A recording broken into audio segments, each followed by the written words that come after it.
তবে একটা কথা জেনে রাখা ভালো, সারা দুনিয়া জুড়ে আজকে ধর্মের লড়াই চলছে। যারা যে ধর্মের মানুষ, তাদের কাছে সেই ধর্মটা সবচাইতে ভালো। সারা দেশ জুড়ে আজকে ধর্ম নিয়ে হিংসা মারামারি চলছে। যারা ইহুদি, তারা বলেন আমরা ভালো, আমাদের ধর্ম ভালো, আমাদের ধর্মের আর কোনো ধর্ম নেই। যারা বৌদ্ধ, তারা বলেন আমাদের ধর্মটা ভালো। যারা খ্রিস্টান, তারা বলেছে আমাদের ধর্মের ঊর্ধ্বে আর কোনো ধর্ম নেই, আমরা ভালো, আমাদের ধর্ম ভালো। যারা হিন্দু, আজ হিন্দু বলছেন, বন্ধুরে আমার, ওদের ধর্মের একটা নেতা নাম মোহন ভাগবত। এই মোহন ভাগবত বলেছেন হিন্দু একটা কোনো ধর্ম নয়, হিন্দু বলে কোনো ধর্ম নেই। এটা আমি বলি নাই, আমার মোবাইলে লোড করা আছে মোহন ভাগবতের কথা। এই মোহন ভাগবত আরএসএস এর মহান নেতা বলেছেন হিন্দু বলে কোনো ধর্ম নেই।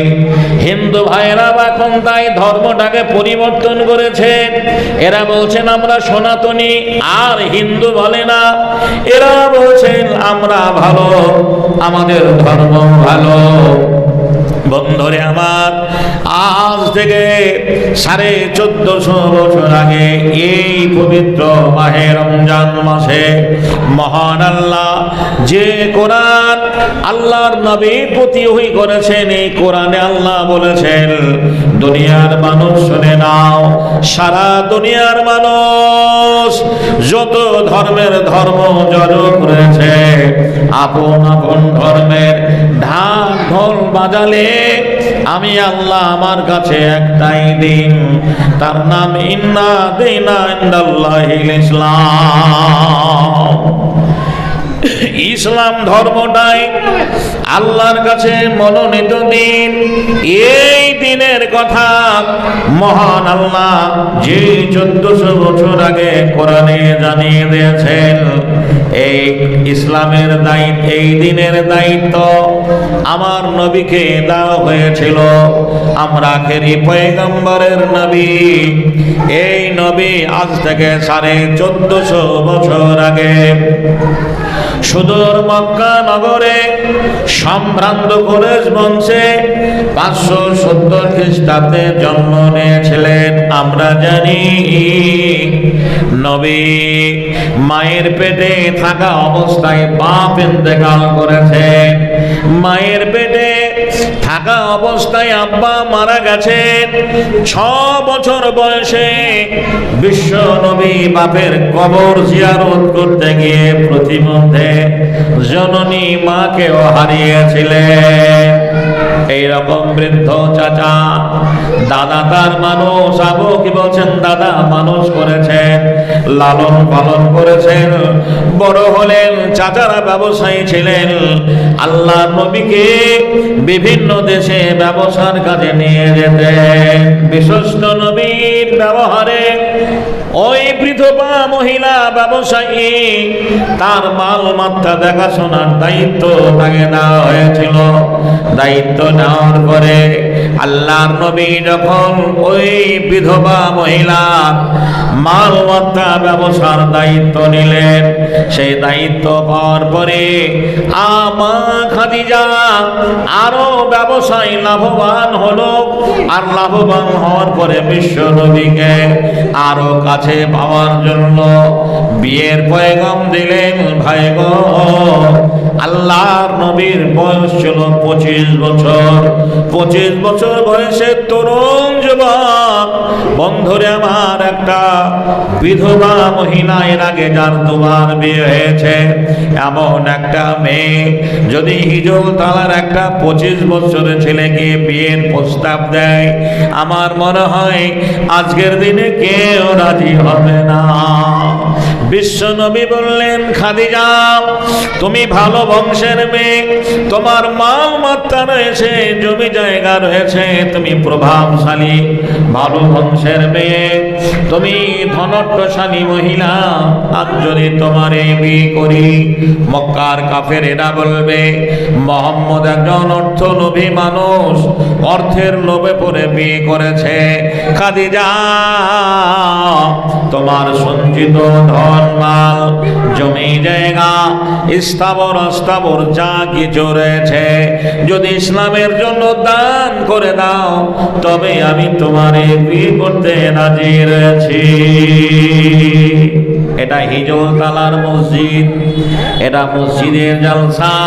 আল্লাহর নবী, মহানবী 1400 বছর আগে বলেছেন, মসজিদ হচ্ছে আল্লাহর ঘর, মসজিদকে দুনিয়ার জান্নাত বলা হয়েছে।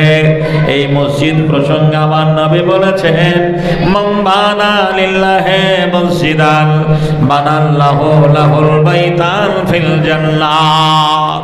যদি কেউ মসজিদ তৈরি করার জন্য জায়গা দান করে, মসজিদ তৈরি করার জন্য দুনিয়াতে আনুষঙ্গিক যা কিছু প্রয়োজন সামগ্রিক দান করে, মহান আল্লাহ তাদের জন্য প্রতিশ্রুতি দিয়েছেন, ওয়াদা করেছেন, জান্নাতের ভেতরে তাদের জন্য একখানা ঘর তৈরি করে রাখা হবে। জোরে বলুন সুবহানাল্লাহ। আমি আপনাকে দানের প্রবণতা বলার জন্য যে জায়গায় যাচ্ছি, মা খাদিজা জগৎ জননী আরো ভূমিতে মক্কা নগরে 10 জন ধনী মহিলা, 10 জন ধনী ব্যবসায়ীর মধ্যে, শিল্পপতির মধ্যে একজন, বন্ধুরে আমার 1 নম্বরে ধনী মহিলা, জীবনের সঞ্চিত সমস্ত ধন মাল ইসলামের জন্য মা খাদিজা সেদিন দান করে দিয়েছিলেন। জি, দান করেছিলেন। আল্লাহর নবীর যুগে সাহাবীরা মুসলমান হলেন, কালেমা পড়লেন, ঈমান আনলেন। এই ঈমান আনার জন্য আপনার একটা ছেলে আজ যদি খ্রিস্টান হয়ে যায়, বলেন আপনি মেনে নেবেন? মানতে পারবেন না। যদি ইহুদি হয়ে যায়, একটা হিন্দু মেয়েকে বিয়ে করে, আর আপনি মানতে পারবেন না। সমাজ আপনাকে ধিক্কার জানাবে, কোন সমাজ মানতে পারবে না। আল্লাহর নবীর যুগে যারা মুশরিক, বেদিন, বিধর্মী, ইসলামকে ভালোবেসে ঈমান এনেছিলেন, মুসলমান হয়েছিলেন, হাদিসের পাতায় এদেরকে সাহাবী বলা হয়েছে। এই সাহাবীরা ঈমান আনার জন্য তাদেরকে বাড়ি ঘর ছাড়তে হয়েছে, জমি জায়গা ছাড়তে হয়েছে, আত্মীয় স্বজন আপনজন ছাড়তে হয়েছে। ঈমান আনার অপরাধে তারা মক্কা ছেড়ে মদিনায় চলে গেছেন। যখন মক্কা ছেড়ে মদিনায় চলে গেলেন, আর মদিনা যাওয়ার পরে সুবহানাল্লাহ, মদিনার আনসারীরা সেদিন সাহায্যের হাত বাড়িয়ে দিয়েছিলেন।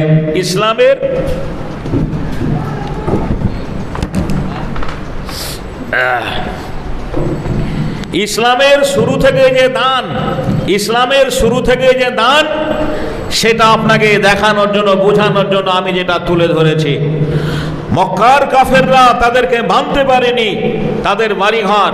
আজ যেমনি ভারতবর্ষে আমরা প্রতিনিয়ত দেখতে পাচ্ছি মুসলমানদের যে হত্যা করা হচ্ছে, নাকি বলছেন? পশ্চিম বাংলা থেকে শুরু করে, উত্তরপ্রদেশ থেকে শুরু করে, একেবারে ইউপি থেকে শুরু করে, এমন একটা দেশ নেই, ভারতবর্ষের মাটিতে এমন একটা রাজ্য নেই যে প্রতিনিয়ত মুসলিম নিধনযোগ্য হয় না। প্রতিদিন মুসলমানরা অমুসলমানদের হাতে মার খাচ্ছে। এই বিজেপি সরকার আসার পর থেকে